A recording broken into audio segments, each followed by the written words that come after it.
ma part, a nourri quelques reproches sonores de mon enfant bien-aimé.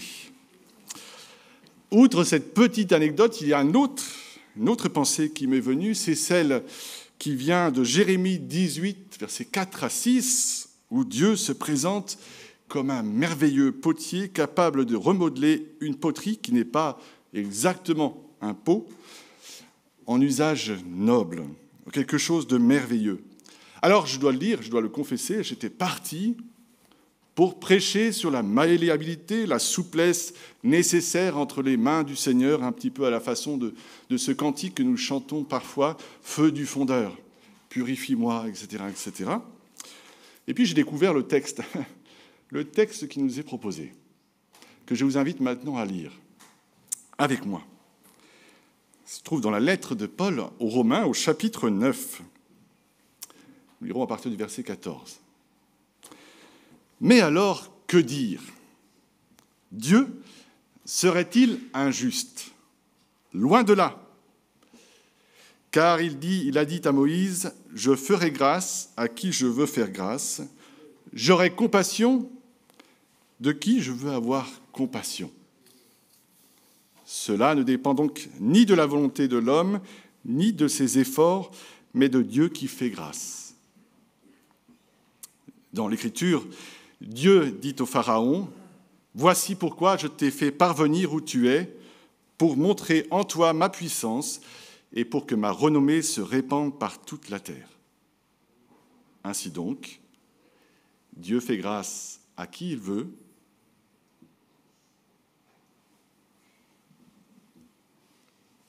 et il endurcit qui il veut. Tu vas me dire, pourquoi alors fait-il encore des reproches ? Car qui n'a jamais pu résister à sa volonté ? Mais qui es-tu donc, toi, un homme, pour critiquer Dieu ? L'ouvrage demandera-t-il à l'ouvrier, pourquoi m'as-tu fait ainsi ? Le potier n'a-t-il pas le droit, à partir du même bloc d'argile, de fabriquer un pot d'usage noble et un autre pour l'usage courant ? Et qu'as-tu à redire ? Si Dieu, parce qu'il voulait montrer sa colère et faire connaître sa puissance, a supporté avec une immense patience ceux qui étaient les objets de sa colère, tout prêts pour la destruction. Oui, qu'as-tu à redire si Dieu a agi ainsi pour manifester la richesse de sa gloire en faveur de ceux qui sont les objets de sa compassion, ceux qu'il a préparés d'avance pour la gloire. C'est nous qui sommes les objets de sa compassion, nous qu'il a appelés non seulement d'entre les Juifs, mais aussi d'entre les non-Juifs. Amen. Je voudrais vous inviter à prier, peut-être en tremblant devant un tel texte, mais prions. Seigneur, ta parole est la vérité. Qu'elle vienne par ton esprit nous vivifier, nous corriger, nous instruire. Nous avons besoin de l'assistance de ton esprit pour à la fois comprendre ce que tu veux nous dire ce matin et le mettre en pratique. Amen. Alors, vous vous doutez bien qu'à l'écoute de cet texte, le chemin de la préparation de la prédication de ce matin a bien changé.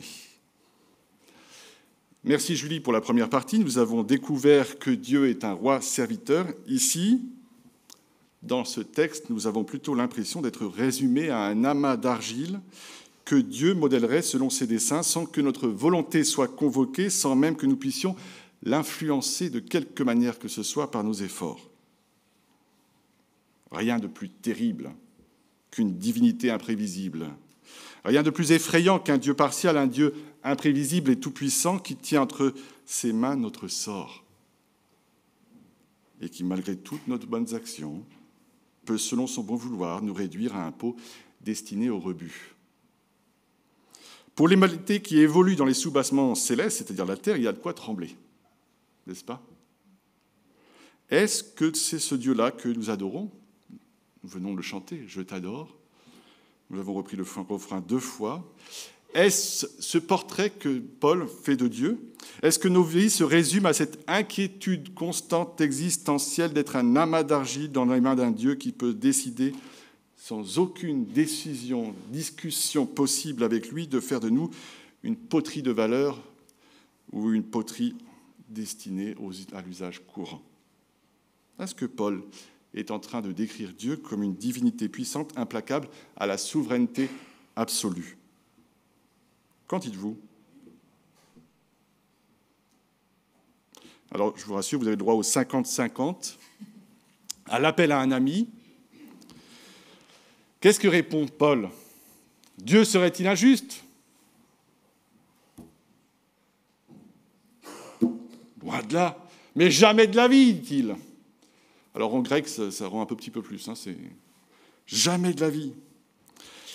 Et pourtant, si nous lisons le passage juste avant, et surtout le verset 13 qui précède ce que nous avons lu, ça se termine par ceci: « J'ai aimé Jacob et j'ai écarté Ésaü. » Qu'est-ce que Paul est en train de faire? Qu'est-ce qu'il est en train de faire là ce matin? Qu'est-ce qu'il nous invite à faire? Alors je ne sais pas si ça vous est déjà arrivé, bon maintenant on a les GPS, mais de vous perdre dans un endroit. Bien sûr, avec notre GPS, si on se trompe d'une rue, il se réajuste. Mais autrefois, pour les personnes les plus aînées d'entre nous, dont je fais partie quand même, nous n'avions pas toujours ce GPS à cette époque. On prenait la bonne vieille carte Michelin et si on était scrupuleux, on préparait notre itinéraire à l'avance. Et malheureusement, il arrivait qu'il y ait des petites déviations et il n'était pas si simple de trouver un itinéraire bis. Et la meilleure solution, c'était souvent de faire demi-tour et de reprendre l'itinéraire depuis le départ. Ce qui, soit dit en passant, était souvent l'occasion de disputes, n'est-ce pas? Je te l'avais dit, il fallait tourner à droite. Et non, c'était à gauche. Bon, bref. Paul est en train de faire la même chose. Pour bien comprendre ce qu'il est en train de faire et comprendre notre texte, on va juste brosser un portrait rapide du contexte général de notre texte. Vous me pardonnerez, ce sera un tout petit peu long, cette partie-là, mais c'est important pour que nous comprenions ce que Paul est en train de faire. Paul est en train de déployer la carte. Dans les 8 premiers chapitres de ce monument qu'est l'Épître aux Romains, Paul décrit le plan de Dieu pour une humanité aimée par Dieu, mais révoltée. Il y parle du caractère décisif et ultime de l'œuvre du Christ à la croix, et il déploie petit à petit l'idée que la justice de Dieu ne dépend pas de rites religieux, mais de la foi en Christ. Et que la vie, la sanctification, la vie chrétienne, cette transformation en un formidable papillon, dépend elle aussi de l'œuvre de Dieu par son esprit en nous. Dieu est en train de façonner un peuple où il n'y a ni juifs, ni non-juifs, ni esclaves, ni hommes libres, ni femmes, ni hommes. Un peuple qui rassemble toutes ces personnes qui se sont tournées vers le Christ. Et vous savez certainement que ce chapitre 8 se termine par cette belle parole que nous avons chantée tout à l'heure. Il n'y a rien qui nous séparera de l'amour de Dieu. Le chapitre 8 se termine comme cela. Et Paul s'arrête un instant et considère ceux de son peuple, les Israélites, qui sont séparés de cet amour-là. Et il en est profondément attristé. Profondément attristé. Son peuple, qui a reçu toutes les grâces, toutes les bénédictions de Dieu pendant des siècles et des siècles, ne va pas jusqu'au bout en acceptant de recevoir le don le plus ultime de Dieu, le Messie, Jésus-Christ. Alors ça l'attriste. Ça l'attriste Paul, et il commence au chapitre 9 jusqu'au chapitre 11 à décliner le projet de Dieu pour le peuple d'Israël. Cela dit en passant, c'est les 3 chapitres les plus polémiques. Si vous voulez lancer un petit débat, vous méditez et étudiez ces passages-là, c'est assez particulier. Mais il déploie dans ces 3 chapitres le plan de Dieu pour Israël. Et ça attriste Paul de constater que ses frères et sœurs se détournent de ce Messie. Il voudrait même perdre son salut si ça permettait à son peuple de se tourner vers le Christ. Il est prêt à mettre son salut dans la balance un peu peut-être comme vous le savez, peut-être que nous sommes parfois enclins à le faire pour quelqu'un que nous aimons, que nous voyons souffrir. Nous aimerions parfois tellement prendre sur nous plutôt, sa souffrance pour l'en soulager, comme ces parents qui seraient prêts à porter toute souffrance de son enfant pour l'en soulager et pour qu'il puisse être libre, soulagé et en paix. Mais Paul ne peut pas le faire, cela, parce que ça a déjà été fait. Qui est-ce qui a porté déjà le poids de la condamnation, si ce n'est le Christ ? Alors c'est à la lumière de cela que Paul, pas à pas, va décrire la volonté divine dans son plan, et que c'est le Seigneur lui-même qui choisit, qui modèle un peuple composé de juifs et de non-juifs, de personnes qui sont au bénéfice de cette promesse accordée à Abraham il y a tant d'années, lui le père des croyants. Paul souligne que c'est Dieu, dans sa souveraineté absolue, qui choisit ceux qui feront partie de son alliance. Et il le montre en remontant dans l'histoire. Oui, le Seigneur a aimé Jacob, a écarté Ésaü. Alors, cela mériterait une prédication tout entière sur cette question-là. Mais évidemment que la question va jaillir. Dieu serait-il injuste ? Et nous mettons, ce matin, je vous invite à mettre un instant Dieu sur le banc des accusés. Dieu serait-il injuste ? Et on va laisser écouter le plaidoyer de Paul en défense de ce Dieu qui est mis sur le banc des accusés. Après ce long contexte, veuillez m'en excuser, Paul va défendre. En tout cas, il va nous présenter deux facettes de Dieu qu'il est indispensable de tenir ensemble et qui constituent, je crois, notre espérance profonde. À la fois, Dieu est compassion, grâce et patience infinie d'un côté, mais de l'autre, il est absolument et totalement souverain. Dieu est le Dieu de toute compassion. Comment Paul le démontre-t-il ? Que fait-il ? Il fait un petit regard encore une fois en arrière, après Abraham. Autre épisode fondateur pour l'histoire d'Israël, c'est « Let my people go », l'Exode. L'Exode. Et Paul cite Exode 33, verset 19, que je vous ai mis en diapo. « Je ferai passer devant toi toute ma bonté et je proclamerai devant toi le nom du Seigneur. Je ferai grâce à qui je ferai grâce et j'aurai compassion de qui j'aurai compassion. » Quel est le contexte de cette citation ? Pourquoi Paul utilise la seconde partie de ce verset pour montrer que Dieu est le Dieu de toute compassion ? Si vous connaissez un peu l'histoire d'Israël, au chapitre 32, il se passe la crise majeure, une crise majeure, l'acte de rébellion par excellence que fut l'épisode du veau d'or. Un peuple impatient, endurci, qui préfère adorer un être fait d'or plutôt que d'attendre la parole de Dieu. Et donc, par ce veau d'or, le peuple brise tout simplement la relation qu'il y avait avec Dieu. Tout est fini.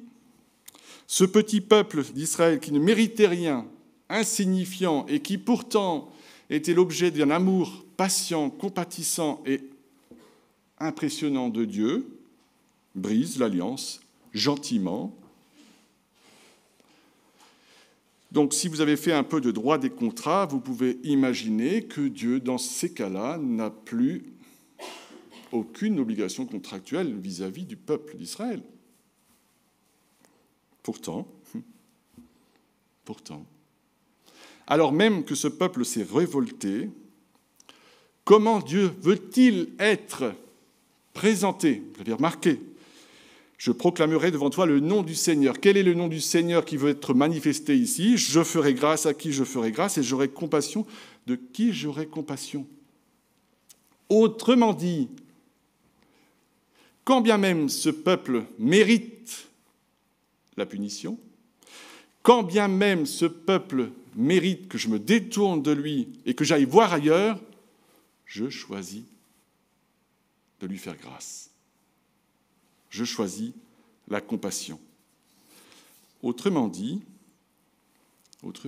Paul, en citant ce texte d'Exode, démontre que Dieu est fondamentalement compassion et que malgré l'affront le plus terrible qui lui a été fait, il a choisi la grâce et la compassion, même à l'égard de celles et ceux qui sont révoltés contre lui. Un autre élément intéressant, sur lequel je ne vais pas m'attarder très très longtemps, mais se trouve au verset 22.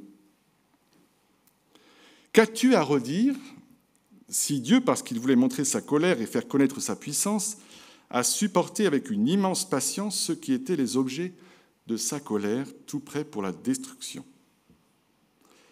Dieu a supporté avec une immense patience. Peut-être que vous aurez l'occasion, si vous participez à un groupe de partage autour de ce texte, de vous attarder sur cette question-là, mais je voudrais juste vous poser une petite question. Celui qui fait ici l'objet de l'immense compassion et patience de Dieu, c'est Pharaon. On va y revenir.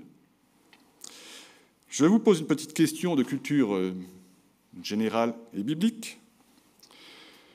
Combien d'avertissements Pharaon a-t-il eu? De combien de manifestations extraordinaires de Dieu a-t-il été témoin pour qu'il laisse partir le peuple de Dieu? Combien? Tic, touc, tic, touc, tic. Combien? 10. 10 avertissements qui, cela dit en passant, allaient quand même crescendo. 10.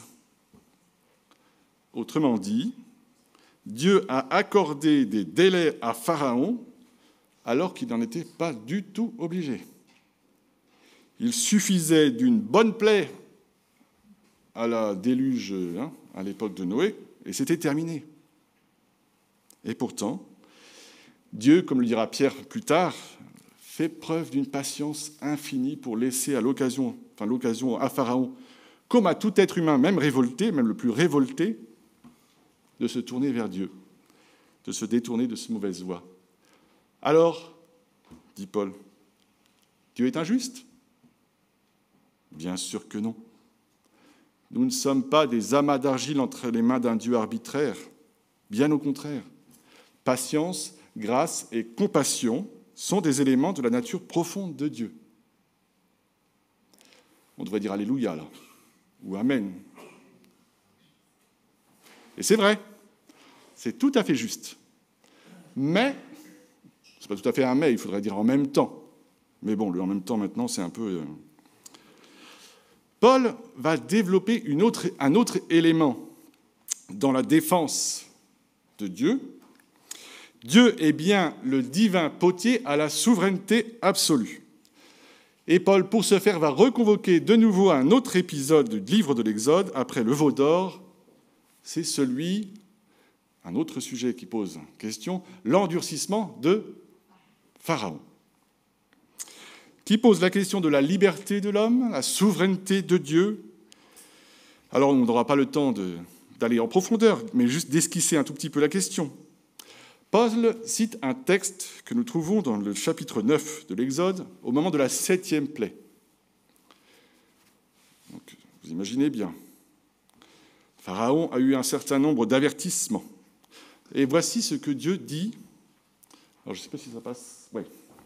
Voici ce que Dieu dit et ce qui précède un tout petit peu la citation de Paul. « J'aurais pu tout de suite te frapper de la peste. On aurait été tranquille. Ainsi que tes sujets, et tu auras déjà disparu de la terre. Mais voici pourquoi je t'ai laissé en vie, c'est pour te faire voir ma puissance et pour que ma renommée se répande par toute la terre. » Dieu, dans sa patience pour le salut de son peuple, veut manifester sa gloire en laissant cependant du temps aux méchants qui va avoir un rôle négatif dans l'histoire, mais qui va participer par l'endurcissement de son cœur au plan de salut. Alors, ce qui est gênant dans cette histoire,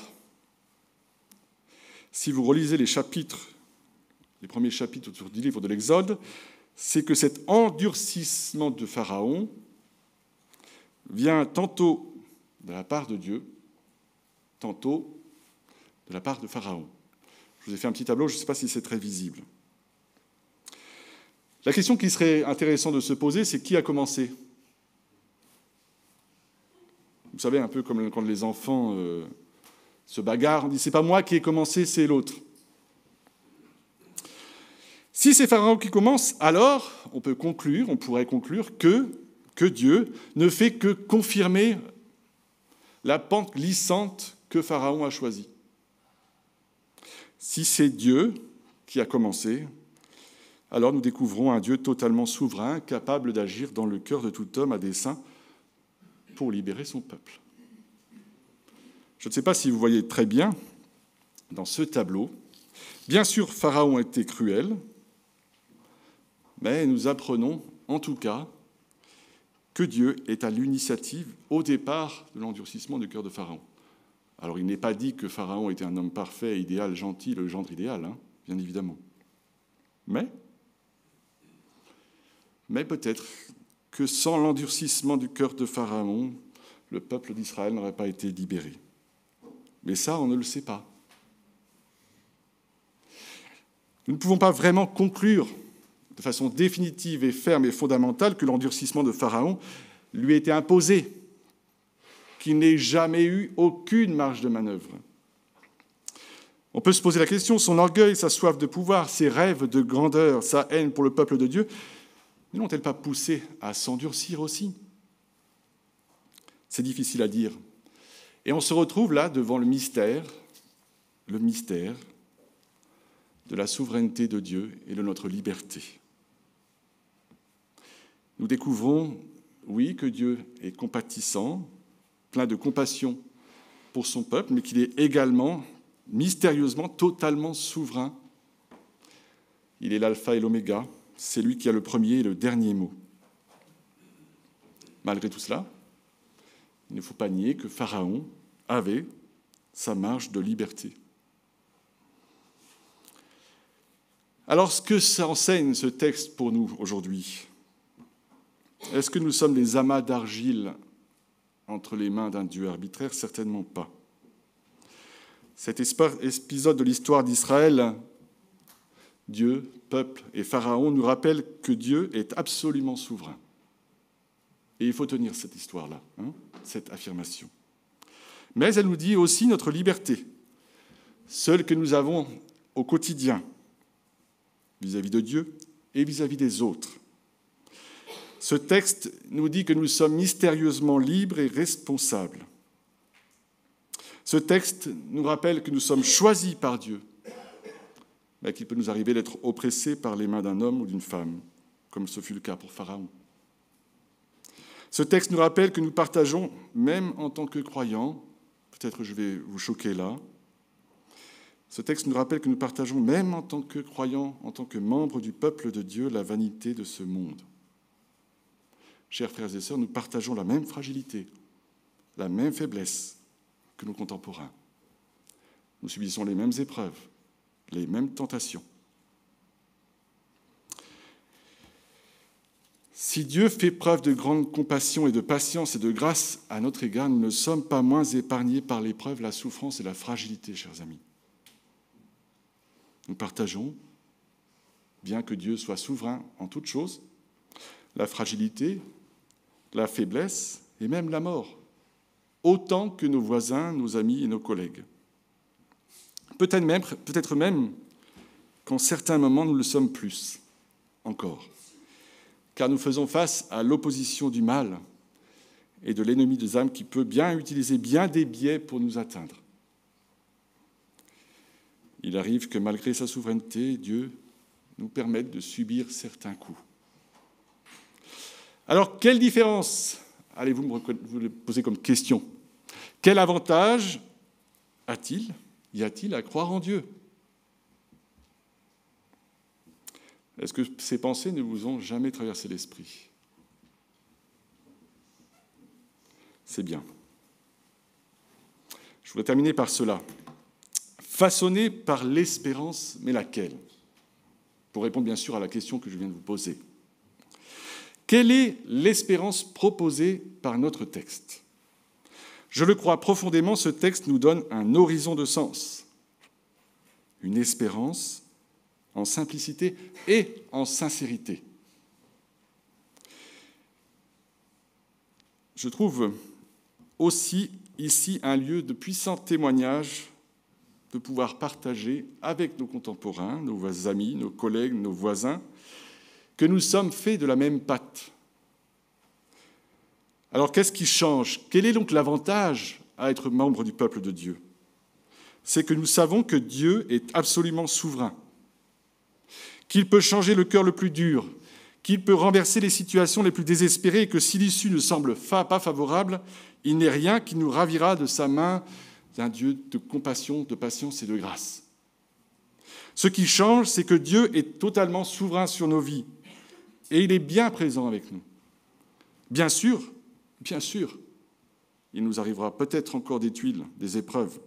Il nous arrivera aussi de nous tromper, de faire fausse route, de pécher encore et encore. Mais cette espérance, c'est cette présence de Dieu dans notre vie, d'un Dieu de compassion qui ne s'impose pas et qui pourtant est totalement, absolument souverain. Cette souveraineté totale de Dieu et cette compassion immense d'un autre nous rappellent combien nous sommes aimés de Dieu, comme jamais nous ne pourrons l'aimer. Et si dans sa souveraineté absolue, il a choisi de m'aimer, aucune circonstance, vous m'entendez, aucune circonstance ne pourra me ravir de sa main. Est-ce que vous le croyez, ça? Ne sommes-nous pas scellés de l'Esprit, comme dira Paul? Ce qui change, c'est que je suis aimé et connu par ce Dieu-là, qui me connaît, comme jamais je ne me connaîtrai moi-même. Cette souveraineté absolue sur nos vies et cette compassion illimitée lui permet, je crois, de nous façonner bien mieux que nous pourrions le faire nous-mêmes et nous place dans un vis-à-vis du potier, un vis-à-vis de confiance et d'abandon. Alors pour terminer, pour revenir à mon histoire de pâte à modeler du début, là, vous vous souvenez? En fait, elle ne s'est pas terminée comme ça. En cherchant un autre pot, j'ai découvert dans ce pot une pâte un petit peu plus humide et malléable. Et alors j'ai réussi à faire mon escargot. Et j'ai été gratifié d'un bisou et d'un papa, tu es le plus fort. Ça va pour un escargot. Alors je crois, chers frères et sœurs, comme cette pâte à modeler, pour nous laisser façonner par Dieu, pour être malléable, il nous faut sans doute ne pas être desséchés. Et il me semble qu'au milieu des larmes de l'épreuve, à travers l'ondée bienfaisante qu'est l'Esprit Saint, Dieu nous façonne, pétri par l'espérance, fortifié par sa présence.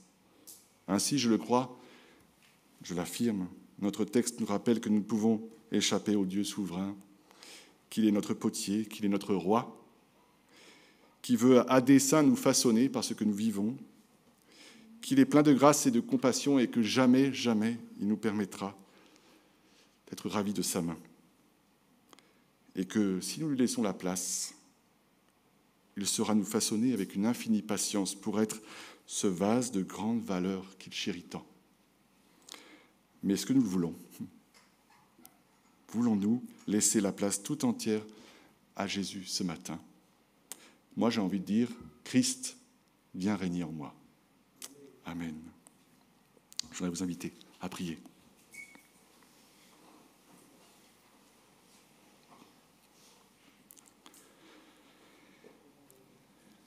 Notre Dieu et Père, merci pour ta parole, qui nous rappelle qui tu es profondément. Seigneur, il y a encore des zones d'ombre, des zones de mystère qui nous restent à découvrir. Mais tu nous donnes et tu nous invites à cette espérance profonde que tu es souverain en toutes choses et plein de compassion, que tu nous tiens dans ta main, que tu nous façonnes. Seigneur, pardonne-nous pour toutes ces fois où nous faisons fausse route, où nous faisons aussi la sourde oreille. Pardonne-nous pour toutes ces faiblesses, ces péchés, toutes ces douleurs que nous infligeons aussi à nos frères et sœurs et à nous-mêmes. Permets-nous aussi, Seigneur, de nous regarder, de nous voir chacune et chacun comme toi tu nous vois, des vases de valeur en cours de transformation. Béni sois-tu, Seigneur, parce que tu es souverain et plein de compassion. Viens, Seigneur, relever celles et ceux d'entre nous qui sont fragilisés, qui vivent l'épreuve.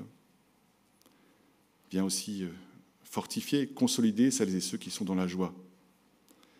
Et qu'ensemble, soutenus les uns par les autres, nous puissions continuer le chemin pour te glorifier et pour rayonner de ton amour. Amen.